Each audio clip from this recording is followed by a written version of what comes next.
"Daddy, she looks hungry. Can I share my food with her?" The little girl's soft voice pierced the silence of the crowded cafe, cutting through the hum of chatter, clinking cups, and rushing footsteps.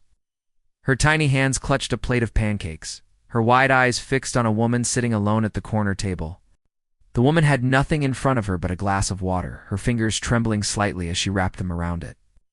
The man sitting across from the little girl, Ethan Carter, paused mid-bite.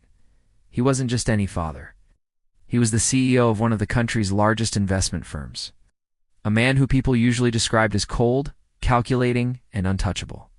Yet in that moment, his daughter's innocent plea forced his guarded heart to soften. He looked at the woman again. Her clothes were clean but worn, her hair neatly tied, though strands fell loose, as if she hadn't had time to care for herself. There was something in her eyes, a quiet desperation mixed with dignity. She wasn't begging. She wasn't asking for pity. She was just enduring. "Daddy," his daughter whispered again, tugging at his sleeve. "She's hungry." Ethan exhaled slowly, then nodded. "Go on, sweetheart." The little girl, Lily, slid down from her chair, carrying her plate with both hands, her tiny steps filled with determination. She placed the plate gently in front of the woman and smiled. "You can have some of my pancakes. They're really yummy." The woman's eyes widened. Her lips parted as if she wanted to refuse, but then her gaze met Ethan's across the room. For a second she hesitated, then whispered, "Thank you." Her voice cracked, betraying how long it had been since someone had shown her kindness.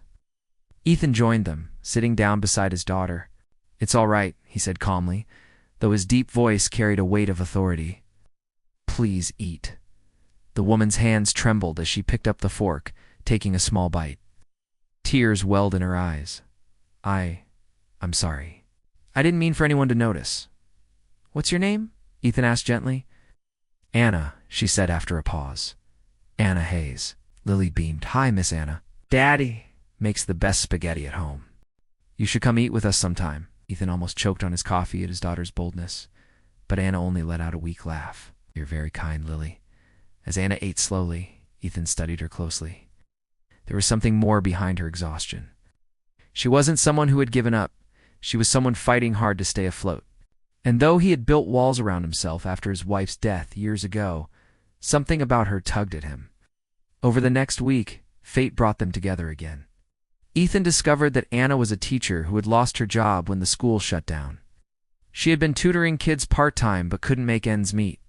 She was skipping meals to afford rent. Yet despite her struggles, she carried herself with quiet strength, always putting others before herself.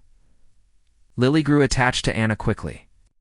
She would tug on Ethan's hand every time they passed the café, asking if they could see her.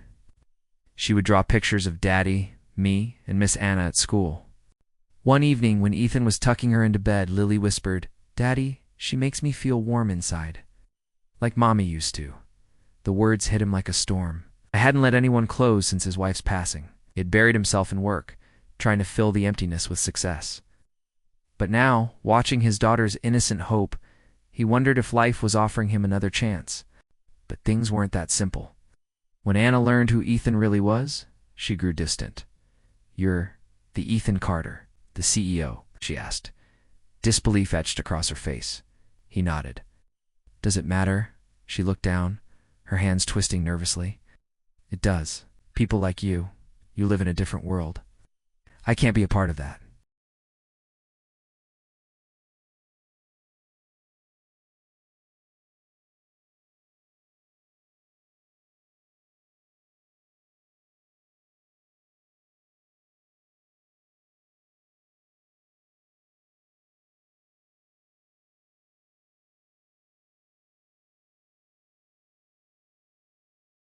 The breaking point came one rainy evening when Ethan found Anna sitting outside the cafe, drenched, her belongings in a small bag at her feet. Her landlord had evicted her. She tried to smile, insisting she would be fine, but Ethan saw through the facade. Without a second thought, he brought her home. Lily ran to her, hugging her tightly. "See, Daddy, now Miss Anna can have spaghetti." That night, around the dinner table, Anna finally let herself cry freely. Ethan placed a hand over hers, grounding her. Oh.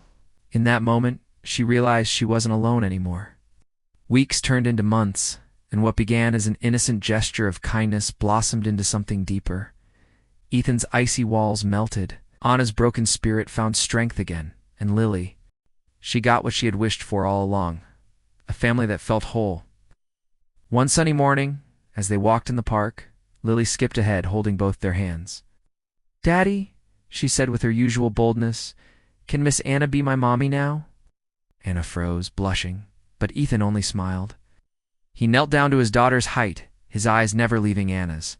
"I was about to ask the same thing, sweetheart." Anna gasped, tears welling in her eyes, as Ethan pulled out a small ring he had been carrying for weeks.